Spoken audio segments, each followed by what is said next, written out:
Good morning, everybody. Thank you for attending this morning, and welcome to our webinar with the writing question, is your sales force operating at maximum performance?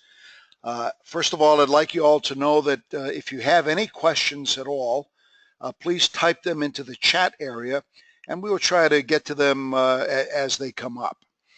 And secondly, just for your information, we are recording this, and we will make the copies of this recording available to you after the webinar. So without further ado, let me introduce the speakers for today. My name is Len DiNocenzo. I'm part of Corporate Sales Coaches, and my partner Jack Cullen is also on the line. Jack, please say good morning to everybody. Good morning, folks, and thank you to everyone for investing some time with us this morning. We're sure you'll get a return on that investment. And also joining us are folks from the mighty Gallimander, Howard Reed. Please say hello to everyone, Howard. Hi, everyone. Thanks for investing your time this morning. And also Frank De La Rosa, also from mighty Gallimander. Frank, please say hello. Good morning, everyone. Thanks for joining. Great. Well, our email invite, you might recall, actually had an analogy in it about one of us being under the weather, feeling ill, if you will, and going to a doctor and spending some time waiting for the doctor in the exam room. That's why they call us patients. And the doctor walks in, and without any dialogue whatsoever, any questions whatsoever, simply writes out a couple of scripts, hands them to us, and sends us on our merry way. That doctor would be accused of malpractice. And it makes sense that if you're joining us today because your sales organization is not operating at maximum performance capability, doesn't it make all the sense in the world to step back and reflect and examine why it's not operating at peak performance? What deficiencies are there? What are some of the challenges that the salespeople might be facing? What are some of the challenges that the sales managers might be facing? Our two companies, Corporate Sales Coaches and the mighty Gallimander, help clients to identify what these problem areas are that need to be addressed, and we go about working with our clients to improve the gap areas that we've identified and really get their sales team healthy again. And our goal today is to give you a description of how we go about doing that, making sales teams healthy again. Thanks, Jack. One of the things that, one of the questions that I'm sure is on everybody's mind is, why are we partnering? Why are Corporate Sales Coaches and the mighty Gallimander partnering with this webinar today? And one of the things that Jack and I have learned over the years that we've been in business is that sales training is much more effective, excuse me, if a sales audit is done ahead of time. And in doing so, you actually can learn where the strengths are and where some of the challenges are going to lie. And so that's the main reason that we are partnering here this morning together. So maybe we should talk a little bit, Howard, about some of the sales challenges that are out there. Thanks, Len. Wow, I just read about another article about how salespeople are going to be extinct and replaced by bots or people just buying over the internet. People really think that salespeople can be replaced by technology, Len. Amazing. Frank, what have you learned out there? Well, it's really interesting. We've conducted hundreds of in-depth interviews with B2B buyers. And what stands out, what jumps out consistently, is that buyers are losing confidence and seeing less value in salespeople. They're getting information about products and solutions everywhere but from the salespeople. Online, as we know, from peers, from colleagues, and from their existing trusted vendors. And the statistics can be pretty scary. One study highlighted that about 70% of executive-level buyers believe that salespeople are just not prepared for the questions they need to ask, and that's because the buyers are much more well-informed, much more prepared, and ready for a very detailed conversation. And only about 13% of buyers really believe that a salesperson understands what they need. Well, and we certainly have seen some studies done by Wall Street Journal. One comes to mind where corporate buyers, when surveyed, said that close to 70% of salespeople waste their time because they really don't listen. So fortunately or unfortunately, the era and perception of the lazy, or if you will, quote, order taking, unquote, salesperson has been over for quite a while. And if it's so easy to sell that it just sells itself, then that order taker can be replaced by the internet. Thus, 93% of buyers prefer buying online than from a salesperson, and that's because with the proliferation of information and content, buyers are really smart and they're well informed. And as an example, up to 80% of the buyers' research is conducted well before they contact a salesperson. So while there are informed buyers, there's less relationship or consultative selling going on, and guess what? It's slowing down the sales cycle. As a matter of fact, B2B sales cycles have been increased by over 20% in the past 5 years based on some studies that we've seen. Now, at the same time, there's been a reduction in the number of salespeople needed. Forrester estimates that by 2020, get a load of this, 1 million business-to-business salespeople will lose their jobs. Among the roles impacted are those salespeople that really are simply order takers. The good news is consultative sales professionals will be just fine for probably forever. Well, Jack, it's a good thing that we're in the business of enabling and empowering sales operations and sales professionals. Because as buyers have matured and developed, sales organizations really need to be customer focused so that the organization and sales professional understand their prospects' challenges intimately, and so they can truly add value. You know, an analogy would be, do I want to talk to the doctor's receptionist, or do I want to talk to the doctor when my kid is running a 103 fever? Oh, and by the way, I've already checked WebMD, so I've got some ideas and suggestions. You know, of course, I want to talk to the doctor. If my kid's in pain, every moment counts. So similar to the sales process, a prospect has already done research online to see how to solve their pain and is calling to get expert advice from the vendor's sales doctor. Similarly, the patients, they don't have time or the patients to educate the vendor sales professional. They need to talk to a well-educated professional who can diagnose and propose a solution as quickly as possible. Howard, what do you think? I think you're right on there, Len, and absolutely, that's the. I think you're looking at it, the focus involved with customer-focused selling is really the key to providing the type of performance that our clients and prospects are looking for. You know, if you can relate to some of the pains and challenges that we've just discussed, and if you'd like to know how to tailor your organization and your sales professionals intimately to your customers to dramatically increase revenue and guarantee long-term customer retention, well, I got to tell you, you've come to the right place.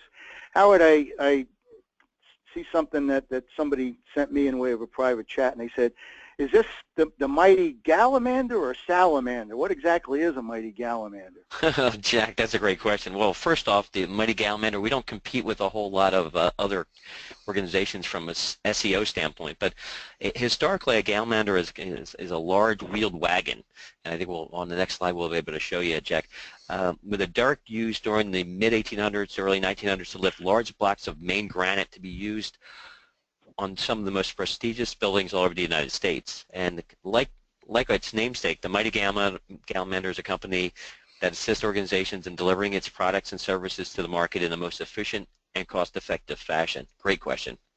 Well, we certainly appreciate you clearing that up for the person that sent me that question, as well as some others that might have had the same thing on their mind. How can your organization, the Mighty Gallimander, help sales teams operate at maximum performance, Howard? Well, maximum performance is really the focus on today's WebEx or webinar. So I think let me provide a kind of an analogy that we can all relate to, and which is, unfortunately, in my case, the process of losing weight. The way we measure success that we are losing or gaining weight is getting on the scale, but as we all know, the process of losing weight involves good eating habits, exercise, sleep, behavioral issues, as well as adapting and changing bad habits. In sales, it's really obvious how the success is measured, which is revenue. And to generate that revenue, an organization has a complex sales operation consisting of people, processes, and technology. To achieve that maximum performance, we look to identify through a sales operations audit the strengths and weaknesses in an organization's sales processes and collaborate to develop an aggressive go-forward plan to continuously improve, which results in increased revenue at lower cost. Wow, that analogy about losing weight, Howard. A week from today, probably around 10 o'clock at night, I'm going to be in the mode of losing weight after Absolutely pigging out at Thanksgiving. Howard, tell our listeners, what is a sales operation audit exactly? What's it all about? It's very similar, Jack, to a financial audit where we are identifying the strengths and weaknesses of an organization's sales operations and developing a plan to address these inefficiencies. Sales operations encompasses, as you can see on the screen, many departments and disciplines within an organization. And you can also identify as roles and challenges change, similar to kind of we talked about weight loss, that, people, some people lose weight, some people gain weight, and so there's cultural issues involved there as well. So what we do from a sales operation audit is we combine primary research, interviews, and sophisticated analytics. And as you view from our process, which is on the next screen, we initially interview the key shareholder executives, key department heads, a sample size of high-producing and low-producing sales executives, as well as we talk directly to customers and former prospects who, in fact, have chosen another vendor. Then in parallel, we are also analyzing sales data and the tools and technology that is involved in the organization's sales operations. We compile this data and analyze it, score it using cutting-edge data and behavior analytics technology, and we compile it into a preliminary sales operations audit that is reviewed with the sponsor's shareholder executive. So they first initially get a preview, and in some cases, further research areas are identified by these teams and discussed, as well as ancillary data sources are identified to add into the actual audit itself. These changes and additions are compiled into the final sales operations audit, which is delivered via a workshop that is conducted with the sponsor shareholders to facilitate the development of a joint go-forward strategy and plan. Often the Mighty Galamander will propose an expert partner such as sales training, the area of sales training such as corporate sales coaches to address specific deficiencies. Well, that's a pretty intense and thorough audit that you just described.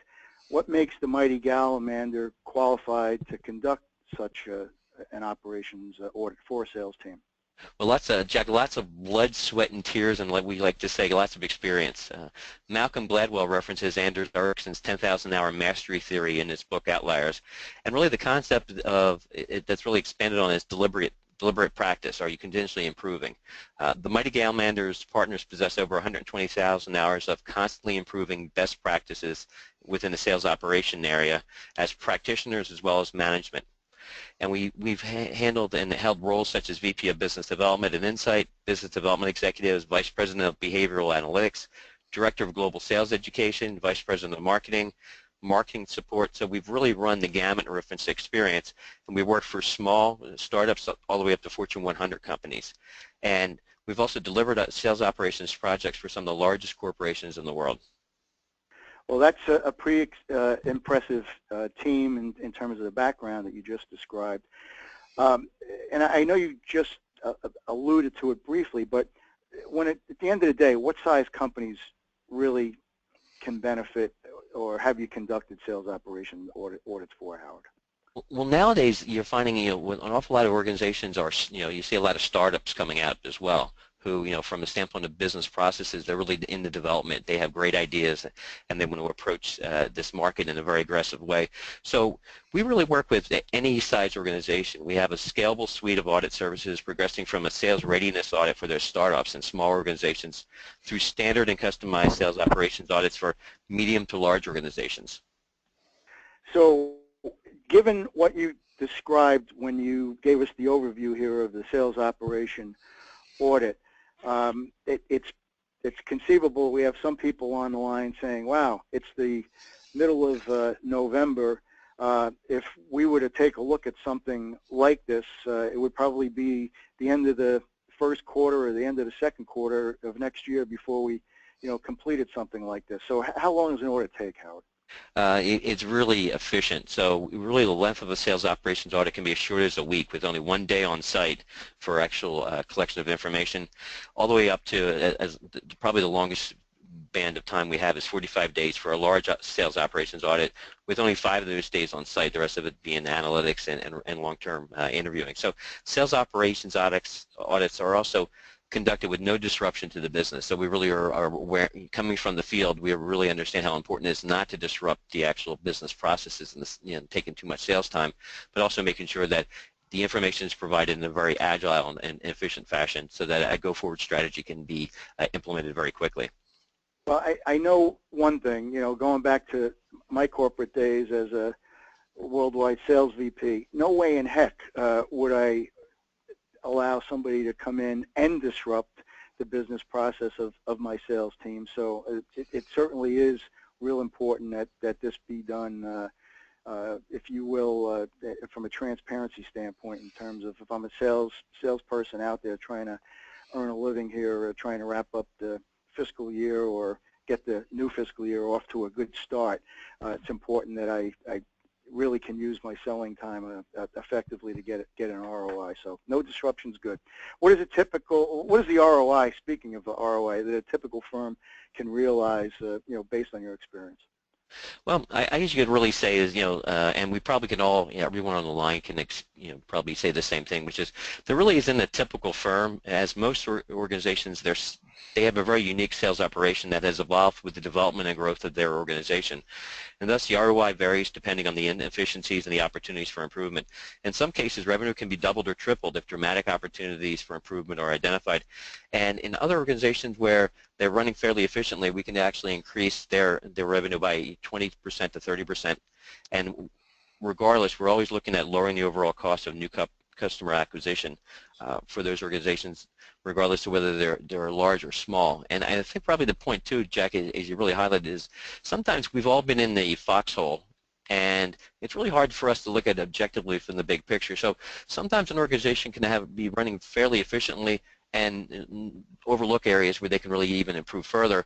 And there are other situations where maybe it's a complete firefight there, and where you see more inefficiencies where we can actually help and really help them turn that ship a little quicker for them. So, but very often when we're all, we're sitting in that foxhole, day in, day out, having the objective view and really a health check, as we use the medical terms in the beginning, can really provide huge ROIs and returns for those organizations.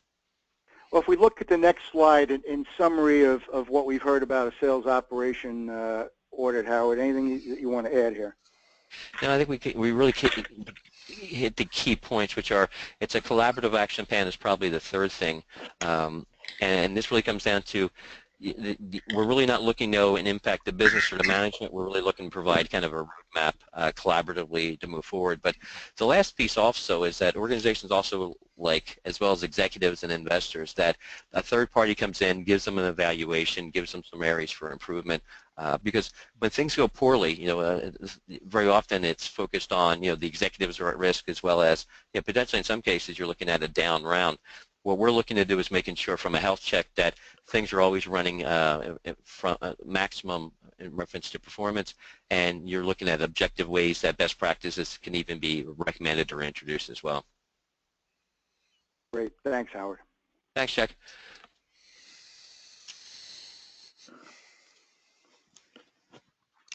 Frank, you want to pick up?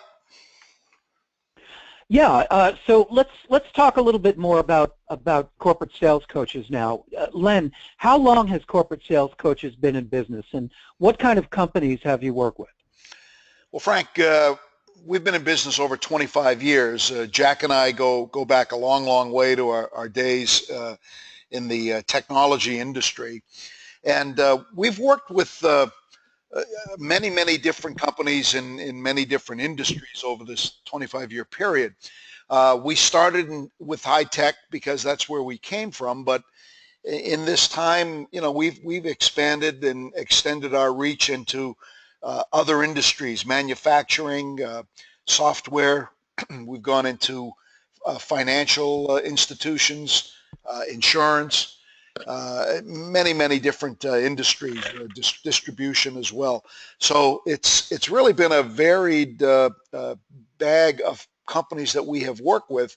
But the one common thread throughout it all is, selling is selling, and whether it's B2B or whether it's to end users, there are certain steps in the process that just have to be executed in an efficient fashion. Yeah, that's a great point. The fundamentals are always so critical. What makes corporate sales coaches different from the myriad of other training companies out there?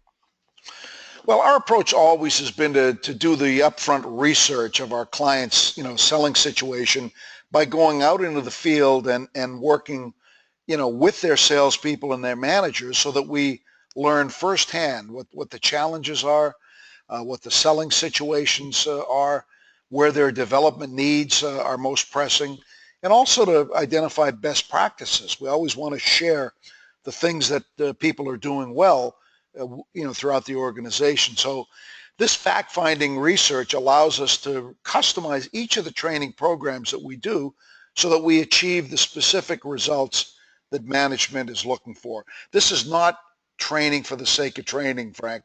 We really have objectives in mind that have to be accomplished as a result of the training program. Hey guys, I just noticed here again, I'm sorry to interrupt, this is Jack, but I got a chat question sent just to me for some reason, but the question really is, so you're talking about field research when this corporate sales coaches does, if you're out on joint sales calls, if you will, with a representative from a client that you're working with, how do you go about introducing yourself, or how does the client go about introducing you? Is it one size fits all? Do you want to handle that question, Len? Yeah, sure. Yeah. Absolutely. It comes up all the time. Usually, it's usually the sales rep or the manager saying, well, if we're going out making the calls, what do we tell people, about you? Why are you there?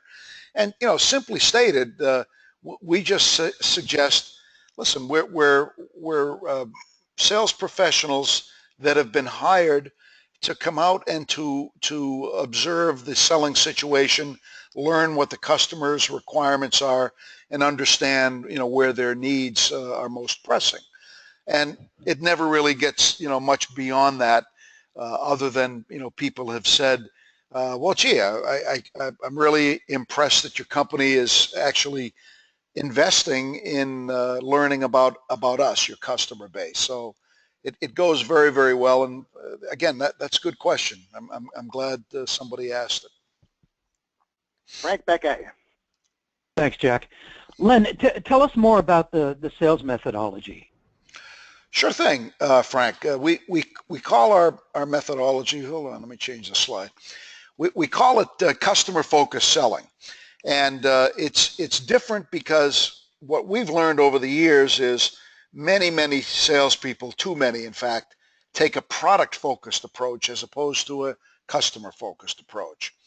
So in the book that Jack and I wrote called Customer-Focused Selling, the methodology is really straightforward. There's 5 basic steps to it. And we have the methodology up on the screen right now. The first step is planning. So we talk about where to go, who to see, and what do you need to say to create interest. How can you gain that favorable attention so that you can really learn to understand important business issues, opportunities, and the challenges that are facing the customer. Second step in the process is developing the relationship. One of the things that we've also learned is if people go in with a set of questions, salespeople, that they want to ask, unless they develop that relationship, they're not going to get good, solid answers. And they might get partial answers, or they might get non-answers. So developing that relationship, being able to read behavioral styles and adapt accordingly is very important. And in reading those behavioral styles, one of the models that we have used very, very successfully over the years is a model called DISC, where we have 4 different styles of of individuals, whether they become very demanding and dominant, or whether they're very interactive and talkative, or whether they're very cautious and steady, or whether they're very, quality oriented. One thing that we've learned is salespeople need to adapt each interaction in accordance with the person that they're talking to. So being able to read and understand those styles really becomes important. And we use a profile that's put out by the Wiley Company, and it's called the Everything Disc Sales Profile. And we actually have an offer for people at the end of this. If you would like to take a look at that, we're going to make that available to you. We use this profile so that people can learn where their natural tendencies are and learn what they need to be aware of when they're interacting with somebody who has different tendencies than they do. This is one of the really important methods that we've learned for establishing credibility and trust. And part of that credibility and trust, the other thing that we learn is listening actively becomes very important. We've had a lot of salespeople say to us that they've been told they ought to get into sales because they're a good talker. Frank, as you know, listening is so important as part of the selling process. I know from the research that you folks have done, one of the common complaints that customers will have is that their salespeople don't listen to them. So we try to overcome that as one of those fundamentals that you talked about earlier. Third step in a cycle is discovering where and how you can add value. And we do that through something that we call the customer-focused sales interview. And the process that we use is called FIND, facts, information that's important, needs, and dreams or personal win. This is a process that allows salespeople to uncover the needs, the goals, and the priorities, and that personal win for the individual. This process also allows salespeople to qualify the opportunity that they have and to be able to map out the political structure, the power structure within an organization so that they can align properly to that. And part of it will also uncover what the competition, who they are, where their products or strategies are, and where their strengths and weaknesses lie. So all of these things on the right-hand side of the sales model really lead us now to what we do on the left-hand side. So step 4, with this information that we've just uncovered, now we can craft a value proposition that is customer-focused, that focuses on the solution or the outcome that the customer is looking for. This allows us to respond both to their business and their personal needs. And ideally, we can set up and we can set a, hold on now.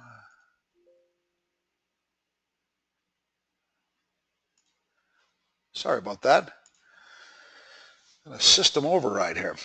So it allows us to I thought it was a new dashboard, Len. Yeah, I thought so there too. Thanks.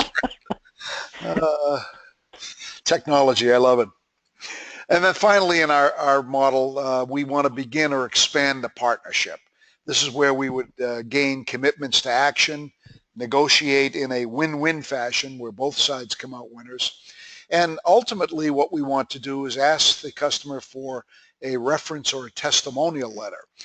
This is one of the strongest methods that we know for keeping competition out, and allows us to, with that reference and with that testimonial, allows us to not only leverage that to other business opportunities, but to look for opportunities within that same account so we can go wider and deeper. And the cycle then just continues over to the planning process and the cycle again, because we want to keep that customer on board for as long a period of time as we possibly can. So that's the methodology, Frank. I know what we were impressed with was how comprehensive this approach is.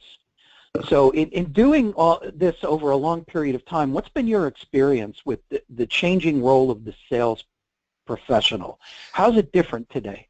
Yeah, it really has evolved over the years for sure. To just state this as simply as possible, customers have so much more information available today than they ever have had before. Everyone knows this. The internet is the key, and as what the statistics bore out is that, people don't want to just have the salesperson show up and throw up. What they're looking for is somebody to can provide a solution to the problem, provide the successful outcome that they're looking for. So it's really critical for today's sales professional to understand how to identify the customer's problems, needs, and priorities. And priorities is a key in this statement, because priorities are what drive action. So we think the modern sales professional in 2016 and beyond really needs to have a few smart weapons, and that's one of the things that we speak about and that we talk about to our training programs. It really comes with three legs to the stool. The first one is what we call the science of selling. So that is what we would refer to as the selling skills, the interviewing techniques, objection handling techniques, closing, negotiation, presentations, organization skills, planning and territory management. All of those make up what we call the science of selling. In the middle, we have what we call the art of selling. This is what we spoke of earlier about building credibility, trust, and rapport, reading and adapting to the DISC behavioral styles that salespeople encounter. And then the communication skills that we talk about here, the listening, making sure that the customer knows we heard them, interpreting what they say, interpreting feelings and moods that people have. And then our speaking skills and our writing skills are all important. And that writing, what's changed so much over the last several 10 years or so is the evolution of email. People are swamped with email, and salespeople need to know how to communicate in writing so that people get the message, so the message gets through to them. And then lastly, we talk about the skills of information and how to manage information. So managing and understanding the features and the functions and the benefits of your product or service set that you might offer. Information so that you have knowledge of the customer's business, knowledge of the competition, and then the experience that the salesperson brings to the table. And then all three of these professional selling sets of skills rely on a guidance system. They all must be supported by the management team so that they can provide their people with the energy, the enthusiasm, the commitment, and the belief that they can win, that they're not out there just pushing a product, that they actually are providing services that are meaningful to their customer. So it really is, it's really this set of skills that the management team really needs to provide. I'll share from the research that we've done, and what makes this so impactful for me is the art component of this, because we tend to make everything so cold and digital that we forget sometimes that relationship selling is not dead. It's just that the table stakes for building a relationship have changed. Yep, that's so. And that's where the science and the information, when combined with art, become so critical. So thanks for that, Len. So what about the sales manager? What's that person experiencing as far as changes to their role? Well, that role has evolved as well. Sales managers in this day and age, they need to be coaches for their people. And in order to coach, they need to get out from behind their desks, get away from the spreadsheets and the email and the long range planning that they need to do. And they need to spend time in the field with their people. I mean, you'd never have a football coach deciding what to do with the team by reading about the game in the newspaper the next day. They have to be at the field. They have to be observing and watching their team in action. And that's what the modern sales manager needs to do. They need to observe their people in action, and they need to coach to each person's development level. And there are different development levels. Some of the newer salespeople or less experienced people, they need to be directed, specifically what to do. Here's what you do first. Here's what you do second. As they grow, the sales manager can back off a little bit because they're learning and they're developing in their skill sets and knowledge base. And ultimately, they'll be what we call self-reliant and be able to, be ready for the next big challenge that they might have. But Frank, one of the things we've learned is when you change the mix a little bit, you change somebody's territory, you change somebody's role, their development level usually falls back. And the management team needs to be observant of that and coach accordingly. And, one of the things that we always have learned about sales managers, some of the best salespeople get promoted into that sales management role, and they know how to sell, but they may not know how to coach and how to lead their people. So there's a management training component that really is part of this solution as well. Yeah, that's absolutely so critical. So I have one more question for you. Yeah. I'd like to know more about whether, you mentioned this is a training process. It's not just an event. So after you complete this training, how do you continue to drive home this information and knowledge and behavioral change once the sales reps are back out in the field? Yeah, really an important question, and I think really in a lot of programs that are out there, this is the missing component. Training in a lot of cases is an event, and if it's just an event, the training doesn't stick, it doesn't last. So what we've learned is that the management team really has to step up to the plate. And in any organization, if you're going to implement change, if you're going to make people's behavior different from what it currently is to achieve the results that you're looking for, management has to step up to the plate. So we talk to the management team and we put them through a program so that they know how to set and, more importantly, communicate goals and expectations. Most managers will admit that their people don't live up to the expectations that they have for them. And many times the reason is the manager hasn't set what those expectations are. Managers need to know how to create an emotional environment, how to coach to that customer-focused model that we talked about earlier so that they can develop their team.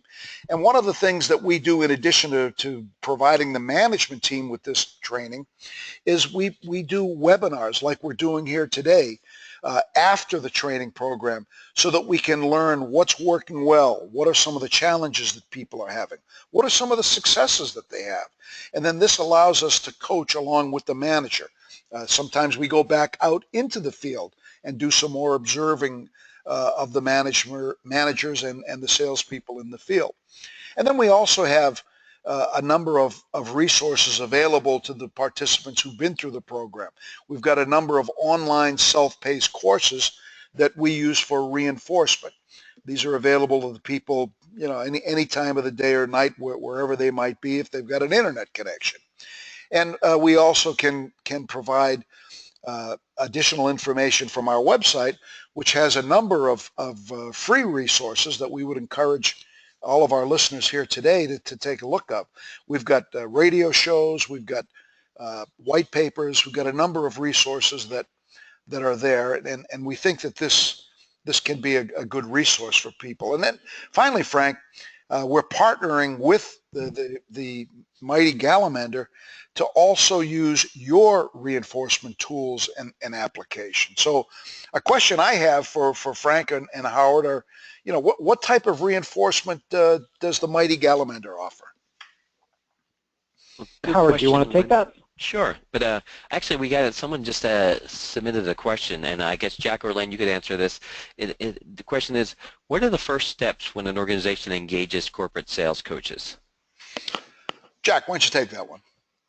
Sure. Well, it's real important. Our goal is to be certain that we have a happy client, a thrilled client actually, and they're thrilled because specific concrete goals, let's say 3 or 4 real clearly defined objectives are set for the engagement. That could be reducing sales cycle time. That could be increasing market share. It could be ramping up productivity for new hires to reduce it from 9 months to 6 months. But we really need to be in sync and have a clear understanding as to what management wants to see happen as a result of engaging us. And then everything else that we do is based on achieving those things. And then the next step would be to engage in that field work that Len was talking about, and in instances where we have partnered with the mighty Gallimander, that would include their sales audit taking place, and simultaneously, we'd be out in the field observing salespeople in action. Because that sales methodology chart that Len had up with the 5 steps, I mean, does every client require us to drill down on every one of the elements of those 5 steps? The answer is it happens, but no, not in every case. Again, what we're trying to do is find out why the sales team's not operating at maximum performance, and give them the script, if you will, coach them, counsel them to help them to improve in the areas that need improvement from a consultative sales standpoint. Hopefully that answers the question.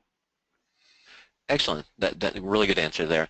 And then I think, Len, you had asked in reference to what kind of reinforcement tools we have. Yeah. And our approach is really agnostic, if you think of it that way. So we're really looking at, the sales methodology, the sales training, the product training, a variety of things are really tailored to that organization. We're really doing an evaluation of the, based on a variety of KPIs, how effective they are. So what we've done is we've came across a technology in the market tech area called QStream, which stands for Question Stream, that we really found very compelling. And the concept's fairly simplistic if you think of it, but also if you think of it from the standpoint of most people, if we talk not just salespeople, but anyone, looks at their phone roughly 300 times a day on average.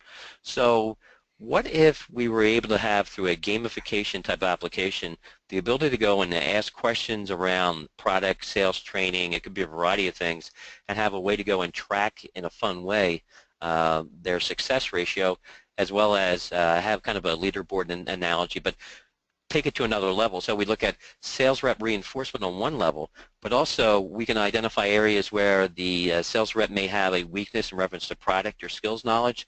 So you can look at, from a coaching standpoint, the technology allows or flags areas that need improvement and really identifies for a sales manager, this specific area, maybe pipeline management, requires coaching, or this rep's not selling this product and it's obviously that they're not very comfortable with it at this point. And then if you take it to a senior sales management level, you're looking at, you're looking at overall performance on a very large sales organization. The interesting thing here is that you're looking at organizations such as Pfizer, LinkedIn, and MasterCard use this technology, and obviously those businesses are significantly different than each other, but the tool or the platform itself, which is considered a sales capabilities platform, really provides them a lot of that type of reinforcement, optimization, as well as the analytics we talked about. And if you think of it, how it works, is you're really looking at the rep is notified via email, in fact, as well as by text, that a question has been posted for them, or they open the question on their phone. And in this case, we call it a challenge. They answer the question. Now, the question could be, they could be a role play, it could be a video, and they watch a little video, a 30-second segment, and then they have to answer the question. So it's all tailorable around that organization. They answer the question. If it's right, they get a positive, and it goes into their leaderboard. If it's wrong, same thing. They don't get credit for that particular score, and it goes into leaderboard. But also, in the case that it's wrong, it also identifies and gives them the explanation on why that answer was incorrect. And then later on, it'll prompt that same question to be re-asked later on, which tends to be about 85 to 90% of the people actually get the correct answer the second time, just because of that reinforcement. And the fun thing from the sales standpoint is there's a leaderboard associated with it. So I know exactly how I'm performing against the other guys and gals in my region. I know how I'm doing nationally. It has a fun element to it. organizations very often have different types of performance bonuses tied into it. They could have a short-term Q stream based on the immediate promotion, or they could look at things much broader, reference to company culture, product training, etc. So, and like I said, on the phone, very easy. You got a couple minutes in between meetings. You're waiting in the lobby. You're waiting to pick up your kids in the car. You can answer these questions. They take no more than 35 seconds or so to answer the question and view the video or the actual, read the question itself. You know, Howard, what's really interesting about this is, and this ties in again with the modern sales professional that we've have been interacting with, is they all seem to have attention deficit disorder. So these short, bursts of information knowledge transfer, I think really fit the people's mindsets of today. It's a good system. Yeah, it actually was developed out of the founders of QStream are from Harvard Medical actually, and initially it was identified because of the complexity in the pharmaceutical space. And the type of information, and every business is the same way. You have to stay on top of it. You have to be consultative to really, and we kind of highlighted that earlier. And it just some of the, what's important, what's not important can be overwhelming. And this type of platform here allows the organization to make sure that their people are keeping up to speed. The Twitter type questions, and actually probably the questions tend to be even smaller than a 140 so. Text feed, and allows them really to stay current. You can change it, you can keep it updated a variety of ways, but like you said, Len, in this ADD, ADHD type of world we live in, when everyone's looking at this short sound bites, this type of reinforcements really creates a culture of learning within an organization. And also when you look at, in some cases, the type of reinforcement you provide as well, that it needs to be done on a regular basis, contrary to some training, if we think of it, or events where people tend to forget the information roughly within 2 weeks of that event. The type of reinforcement that corporate sales coaches do, as well as this type of technology here, just make sure that there's really a shelf life and it really doesn't become information, but also is a skill set. Yeah, and Howard and Len, I'd like to add too. We found this to be a very effective platform for incorporating sales playbooks. What are the sales plays? What are the responses that are necessary under certain conditions? And this is one way to deliver that information in a concise format. Yeah, I like it. I like it a lot. So Howard, let's take a look here for a moment. Can you discuss the management dashboard for our listeners? Yeah, I think the highlight really is that since you're really looking at what skills levels, product areas that a potential a rep needs assistance with, or where they really are strong, it allows you really to identify areas for coaching, which is the most important piece of it. So maybe that person is struggling with technical elements of their job, and maybe they need some additional training, which would be outside the realm of what they've been provided already. Or maybe they have excellent product knowledge and they're in the wrong vertical for some reason. So you can look at, then you can also look at, the reps who are not selling certain types of products because it's obviously they're not comfortable with it, and it would be reflective in this type. So it really allows that instead of just fun from a gamification, it really has a coaching element where there's triggers and things that can be set off. The sales manager can even be prompted that in this case, that there's areas that require their attention, and then also that can roll up as well. So what's fun about this as well, or interesting, is that this type of technology also in QStream, it integrates into CRM systems as well. So you could do a lot of really creative things and roll this into the dashboards that are involved from a Salesforce.com standpoint, so as well as Microsoft Dynamics. Awesome. And we just mentioned a little bit about the coaching action, so it prompts them right up. So that's the exciting part of this. So it's one thing to have a game. The other, most importantly, it allows that human interaction to really coach that sales rep to help them continuously improve. And that's what we talked a little bit at the beginning of the session here in reference to those 10,000 hours, looking at continuous practice. So you're really looking at the ability to go in and improve, and that's what this type of reinforcement type of technology allows. Excellent, excellent. I'm looking at another question here, guys, if I can jump in real quick here. And the question was kind of in the form of a comment to begin with. I'm familiar with the DISC model and have been exposed to it several times over the years, but I was unaware that there was a DISC tool specific to salespeople. Yeah, Wiley Publishing, who we partner with at Corporate Sales Coaches, I guess it was about 2 years or so ago, came out with a line called the Everything DISC, and there's a one for sales, there's one for team building, and likewise one for management.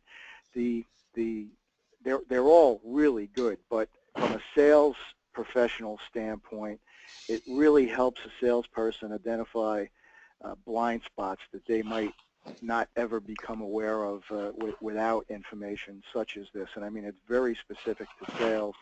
And for you all being with us today, if you do complete a 2-minute survey at the end, we're going to provide you with a complimentary sample report of the Everything DISC sales report, and you'll see exactly what we're talking about. So thank you for the individual that asked that question. Excellent. And then the last slides there, and that's really the key. And Everything DISC is sales, ties into the sales profile. So go ahead, Len. Well, one of the things I just wanted to add to what Jack was talking about, this particular profile, it's an online profile now, and as part of it, salespeople can go back as often as they would like, and they can profile any of their customers, and there's no additional cost to that. So it's a nice feature because salespeople, as they're learning how to read and how to adapt, one of the keys to do that is the repetition, and being able to go back in and profile a particular customer very, very quickly will help them in really learning and how to master that particular system. So it is our gift to each of you, and we hope that you can benefit from that. So with that, are there any other questions that we have before we sign off? I'm actually looking at one that says, how long is a typical sales training program? And, I think, Howard, it was you that talked about this earlier. There really is no typical. Each situation is going to be very, very different. We've had programs that have been, as short as a day or 2 days, and maybe spread out over the course of a year. And we've had programs where we've done 7 or 8 days straight. So there really is no typical program. It's really based on what is the client trying to accomplish, and what are the resources that we need to bring to bear to make that happen. So thank you for that question. Anyone else?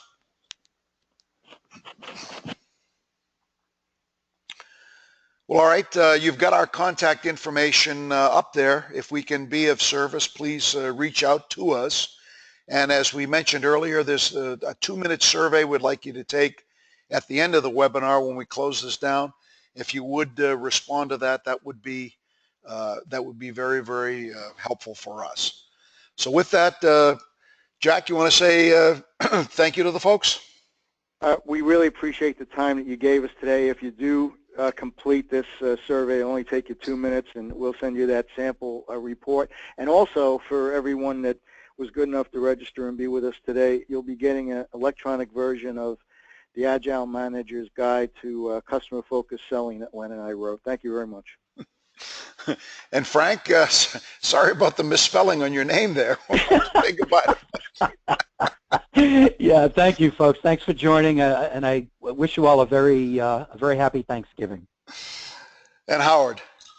Hey, everyone, thanks for your time today. We really appreciate it, and we look forward to working with you in the future.